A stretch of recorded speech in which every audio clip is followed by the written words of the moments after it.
প্রিয় আলোর অন্বেষা চ্যানেলের দিনী ভাই ও বোনেরা, আসসালামু আলাইকুম। আশা করি মহান আল্লাহর অসীম রহমতে আপনারা সবাই ভালো আছেন।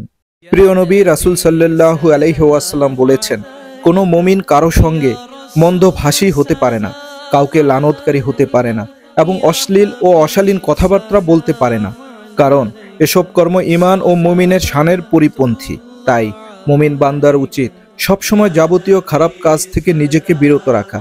এসব গুণের কোনো একটি যথাযথ আমল করলেই সেই মুমিন ব্যক্তি জান্নাতের ছায়াতলে আশ্রয় লাভ করবে।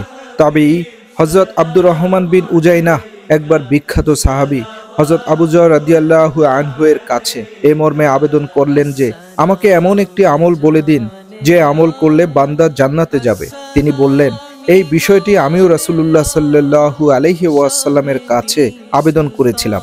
প্রিয় নবী উত্তরে বলেছিলেন, সে আল্লাহর প্রতি ঈমান রাখবে। আমি জিজ্ঞাসা করলাম, নিশ্চয় ঈমানের সঙ্গে কোনো আমল আছে? তিনি বললেন, আল্লাহ তাকে যা দান করেছেন তা থেকে কিছু পরিমাণে দান করবে। আমি জিজ্ঞাসা করলাম, যদি সে এমন নিঃস্ব হয় যে তার দান করার মতো কিছুই নেই? তিনি বললেন, তাহলে সে মুখে সুন্দর কথা বলবে। আমি বললাম, যদি সে কথা বলতে না পারে?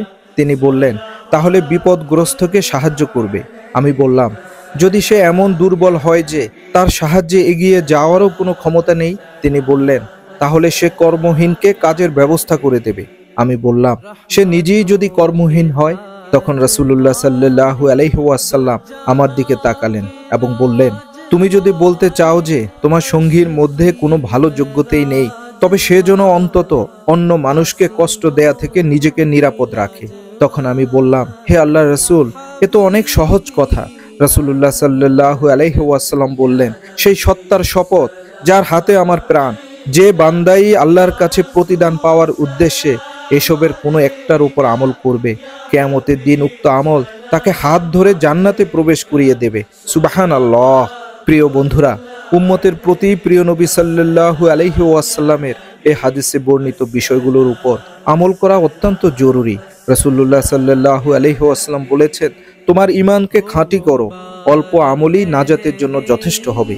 মহান আল্লাহ তাআলা আমাদের সবাইকে প্রিয় নবীর দেখানো সৎ গুণের অধিকারী হওয়ার এবং তা বাস্তবায়নের মাধ্যমে জান্নাতে প্রবেশের তৌফিক দান করুন।